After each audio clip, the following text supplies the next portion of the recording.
Well, listen, following your tag team championship victory here, you and Bobby joined forces with Larry at the Clash of the Champions. Larry's back in the fold, Arn. And it's Clash of the Champions 18. It takes place January 21st, 1992 at the Kansas Expo Center in Topeka. And there were 5,500 fans in attendance for this show. And it draws a 3.7 rating on TBS. Again, we didn't really talk about ratings back then, but this event was a setup for Super Brawl 2, and it saw the WCW debut of Jesse Ventura. So they bring him in. He's doing his commentary gig. Yep. For Topeka? For Topeka. Yeah. Now that's a trivia question. That is true. Yeah. Listen, Jesse, by the way, again, plug for ad-free shows.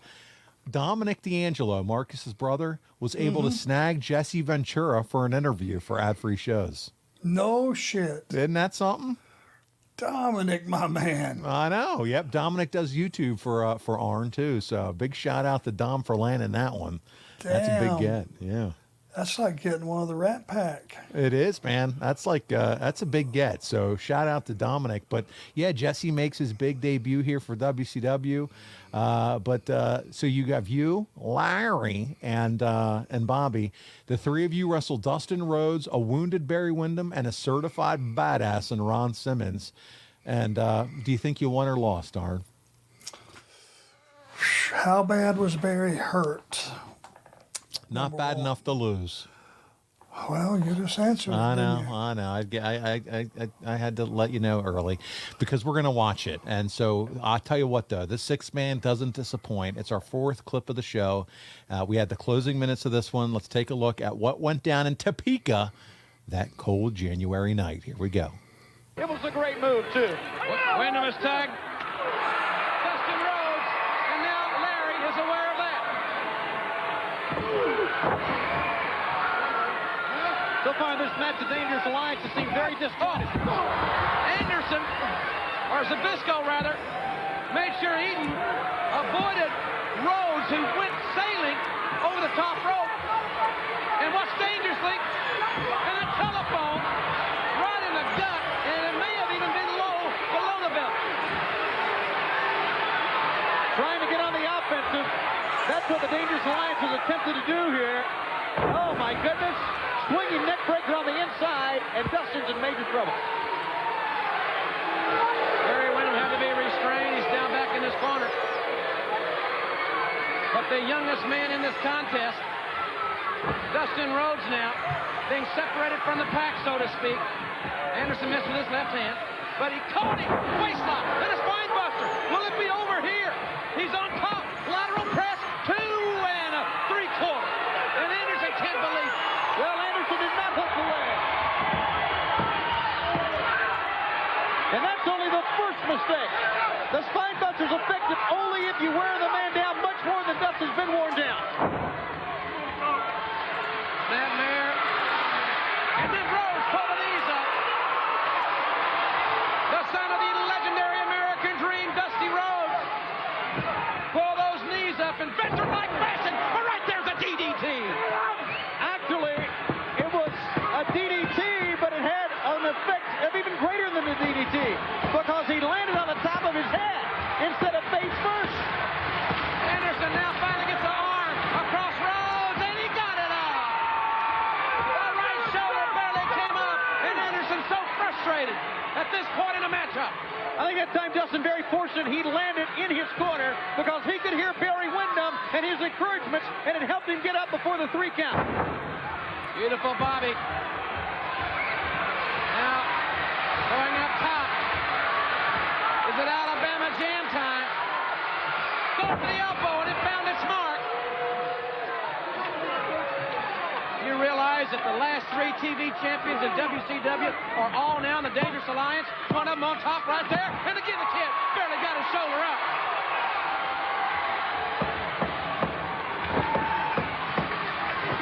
Dangerously has put together a real team of all-stars.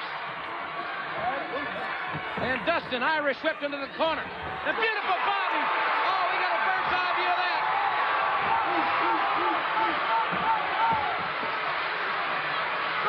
Found himself in a very uncomfortable position. on the second turnbuckle, but he makes the tag. You know, the comments that Paul E. made with Eric earlier on makes you wonder if they are out to win a match here, or out to put somebody completely out of WCW, like Paul E. said, before the night is over. Dustin Rhodes, those big size 13 cowboy boots, right in the face of Arn Anderson. And now both men in a very precarious position. Who will be able to execute the tag? Jim, you cannot waste a second when attacking Dustin Rhodes. Arn Anderson wasted a second. He paid for it. He has too much resiliency, too many guts. Oh, Wyndham is tagged in. Barry Windham, with that heavily wrapped hand, catches Eaton the lariat.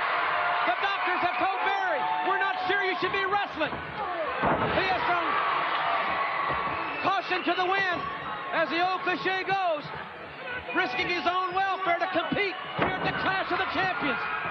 Back body drop and a lateral press, and in comes the cruncher. He's met with that right hand that has had to be reconstructed, and Anderson with a cheap shot. Well, it may be a cheap shot, but it's good six-man wrestling, I can tell you that. Anderson and Rhodes fighting on the outside. The cruncher. Oh, Wyndham top. Beautiful Bobby coming over top with that right hand. He got it right in the jaw, and it's over. Well, ladies and gentlemen, the winners of the match, the team of the Natural, Dustin Rhodes, Barry Windham, and Ron Simmons. Wyndham's hand heavily taped, and that protective covering may have been the deciding factor in that, Tony. When Eaton came off the top, he got caught. Early on in the match, though, it was throw caution to the wind because Dustin came flying out, and this is a very dangerous maneuver. He gave it everything. But I tell you what, Barry Windham really worked hard in this match. He sacrificed that hand that they did not work on during the match and came away with the victory. Jim, I'm going to try to talk in the locker room to Barry Windham a little bit later on. And still to come is Sting and Steamboat versus Rude and Austin. Will be...